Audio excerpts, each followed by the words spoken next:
good. I think winding up and winding down, it just makes it go faster. It's that weaving in and out of cars that gets her, you know. Are you looking at purchasing a helicopter?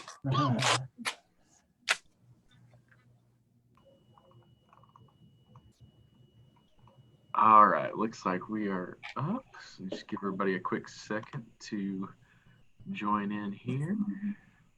We got one person watching. Okay, now we're up to 22. All right. And all right, we got people watching.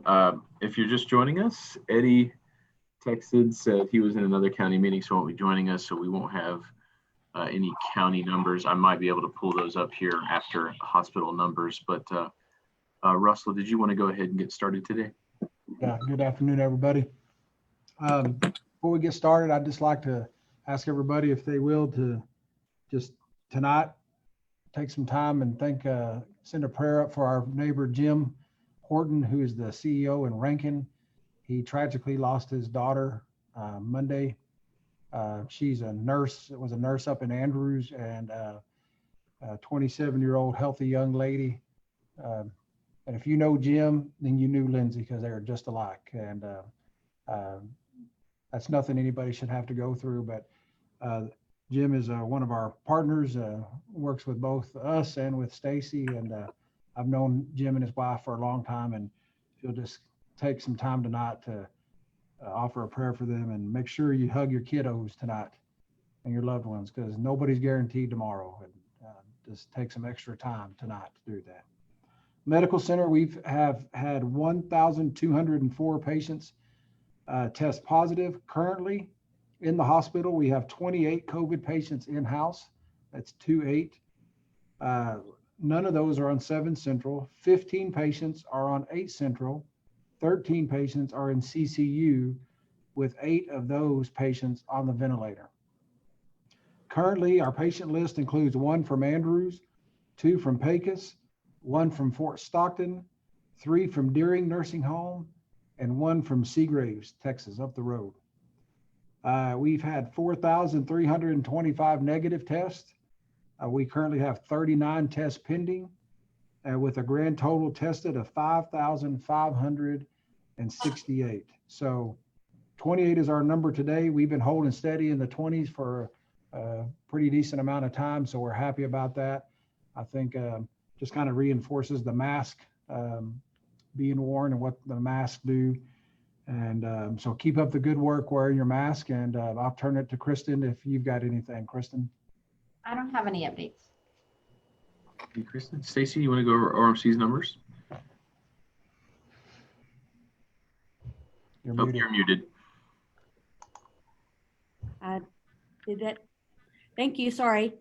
Odessa Regional has tested 2,177 individuals. 358 of those are positive. Currently have 17 pending. The good news is that our number for positive, we've not had any new cases from yesterday, so we're really excited about that. Our census is also the lowest that we've seen in quite some time. We are down to 6 patients. All 6 of those are in the ICU. We don't currently have any on med-surg. Only 3 of those are on ventilators. So again, that number is really, really good. 4 of those are Ector County. We do have 1 from Big Spring and 1 from Andrews.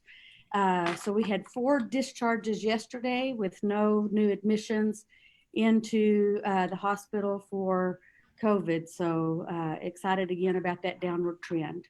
That's all I have, Trevor. All right, Dr. Saravan, I see him on the screen there. Do you have anything you'd like to add? Sure, Trevor, thank you. The main thing I wanted to add for today is that as we are starting to see improvement in the case volumes, as we're starting to see less and less cases become positive, as we're starting to see hospitalizations drop down, what we don't want to do is go back on the things that helped us get to this point. we have to understand that because we did the mask mandate in Texas, because we did better social distancing, because we did the 50% capacity at certain places, that's why we were able to get us to this point. So from this point forward, it's not that because we're improving, we can revert back. I think we're improving because of the changes. So we need to stick to what we're doing, especially with school starting right now, especially with the flu season possibly coming up later on in the fall. So those are things that we need to keep at and make sure that we continue to drop down over time. Thank you. All right, thank you, Dr. Saravanan. Mayor Turner joining us again today. Mayor, do you have any updates? Just wanted to say we're encouraged by seeing the positivity rate from last week being down to 17.4, which is better because it was at 19.6. So we're encouraged, but like Dr. Saravanan said, keep up the good work. Make sure you're still wearing your mask, washing your hands, etc. And that's all I have. All right, thank you, Mayor Turner. Go ahead and get to some media questions now. And we got Mike Merlot, That's American. Hi, y'all. Yeah, I saw American Healthcare Association and a National Center for Assisted Living press release yesterday. And it kind of detailed that nursing homes around the country are seeing spikes of cases due to community spread. And, you know, it looks like it was going down in June. And then once July hit, they sort of started having more spikes. Is that something that we're seeing locally? Is Dr. Benton here? Is that something the health department knows about? We haven't heard that, and Benton is not with us today. Okay. I do recall, though, I don't know if it was Monday or Friday, he did go over the nursing home numbers in Ector County, and it seemed that there were very, very, very few active cases, somewhere between 10 and 15. And there had been, you know, more than 100 over the course of since COVID started. And it seemed that there were only 10 to 15 active cases. I don't remember if that was Fridays or Mondays, but other than that, I don't think we've seen any real big spikes here in Ector County. Okay, yeah, that's good. Good news. And I guess for Mayor Turner, you know, the city mobile COVID testing had they finished phase 1. Feel free to chime in if I'm wrong there. And when does phase 2 start and full testing, I guess? We had a report Tuesday night from our team that had done all the testing. They are looking at that right now. They're also going to talk to the physicians just because of flu starting. They want to make sure it's maybe encompasses part of flu season. So that is still pending. We should know something here in the next week or so. Okay. All right. Well, thank you. I appreciate that. And that's all I have today. So. All right, thank you, Mike. Up next, I got Andrea from CBS 7. Okay, hi. This is for the individual hospitals. We're seeing basically a downward trend in cases, but I was wondering how much of a downward trend are we seeing in overall testing at each hospital? So we reported in our last presser that we haven't decreased our testing. We're still seeing a large volume of tests coming in to our emergency room and to our urgent care clinics. And we're just having less of those coming up positive. So at Medical Center, we're not decreasing any testing. We're seeing a decrease in that. I would say for Odessa Regional, it's about the same. We're testing on average about 50 patients a day, and that's been the trend we've had for the last several weeks. I'd say about 3 weeks at least. And we're actually testing more patients as they come into the hospital for procedures. So we're testing surgery patients and other procedural patients, which we were not doing until about 2 weeks ago. Great, thank you. That answers my question. And that's all I had, Trevor. Thank you, Andrea. Up next, Danny, can you hear us, brother? Can you hear me? Yes, sir, we can. Okay. This is for the hospitals. Is there, as the flu season approaches, is there a combination of COVID testing and flu testing? So yes, Danny, there is the Cepheid machine. They're making a cartridge that will test for 4 different things at the same time. And that's the only cartridge the Cepheid machine is going to send us, probably from later on this year, whenever that allocation starts. So there is a combination of 4 different tests in the same specimen for the future. For flu testing, we have a lot more options already than we did for COVID testing. Also remember the COVID testing, the PCR is different than the antigen test. The antigen test for COVID still gives you that 1 in 5 possibly as a false negative. The flu, we don't have that problem because we've had so many years to develop tests for the flu. So the Cepheid test, even if they send us all these cartridges that could do multiple things, the Cepheid machine will still be mostly used for COVID. And that'll be the primary test that we're going to use the Cepheid machine for because we have so many other tests for the flu. But yes, you're right. If there is a patient that we do want to run both, we'd obviously run it on those cartridges. As far as ECISD, the first day of school, so if a student, you have a lot of students coming into the hospital with, with symptoms, do you treat them the same as an adult? No, it would depend on what the symptomatology is for kids. Obviously, as we hit RSV and flu seasons, we would think about those more often in kids than we would in adults because those are more common pediatric diseases. But if so your statement was if there is a lot of kids coming in that are sick when school opens. I'm hoping that's not what happens because we're even kids that are going to be attending school are going to be going through all these other precautions that we've never had in the past. So I'm hoping that those precautions prevent them from getting even the normal diseases that we would see each year, like RSV and flu, because they're all going to be masking, because they're going to be forced to distance, because they're going to be washing their hands more often. So I'm hoping that volume will be even less this year. Well, that's all I have. Thank you, Trevor. Thank you, Danny. Up next is Mitch from Markwood Public Radio. Kind of to piggyback off what Danny was talking about with the flu season, I guess what I'm hearing, what you're saying, Dr. Saravan, is like if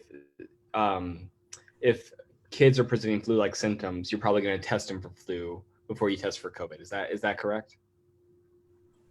If there's, depending on the symptoms, you're probably right. We would, the flu suspicion would be higher on the list than COVID would, depending on the time of the year and the symptomatology.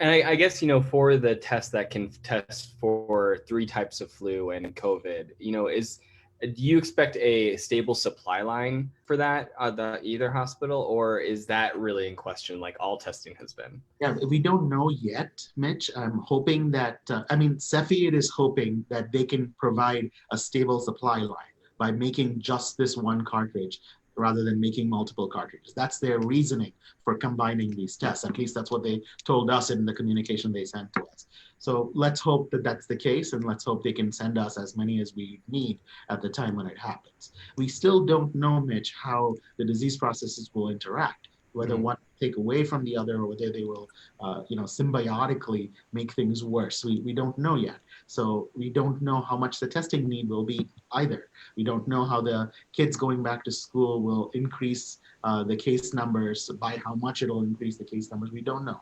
So all that is to be seen. Yeah, so we spoke to Scott Murray earlier, and he said, right now there isn't really a plan in place yet for the flu season. And is that because, from your perspective as a doctor, we still have to wait and see what things will look like when the flu season comes? Yes, for sure. And I wouldn't say we have no plan for the flu season. We have the same plan that we had from before for the flu season. I'm sure the schools do exactly the same thing, but we still don't know how the interaction will be. So we'll have to wait to find out. Right. Well, and I guess my final question is yesterday it came out from the school district that in the last week, 3 educators tested positive at two campuses. And, that's before students are even in class. And I guess, are you guys expecting, and I think you've probably answered this before, but are you guys expecting, more, educators to get sick as more students come back to the classroom? Yes, expecting and but hoping for better response because of the precautions that we are taking. Interesting that it was just 3. You think about how many teachers they have, and that the younger students, they're more, they don't get it as easy. So, it's the adults that are passing it around to each other, and these students are low risk. I mean, right, Dr. Servin, some of them aren't even required to wear a mask. I mean, so it's more of an adult to, older. Yeah, I mean, research is showing that kids do spread the disease just as much as adults do, but obviously we know that they don't get as sick. So perhaps their viral load is lower, but we have seen enough studies to show that even young kids can spread the disease quite a bit, which is why kids going back to school can raise the number of educators getting sick. So it is expected, like you said, Mitch, but we're hoping for a better response with all the precautions that they'll be able to take. And remember, it's not a full-fledged reopening of schools. It's very staged. It's very calculated. It's very prepared. So hopefully, because of all those precautions, we'll see less people getting sick than we would expect. Oh, of course. I'm not trying to spark fear. It's just like it's a reality, that 2 teachers at Permian and 1 at they believe Ector, and just asking. But I think those are all my questions today. Thanks. Thanks, Mitch. Does anybody else have a question before we wrap up and talk about next week?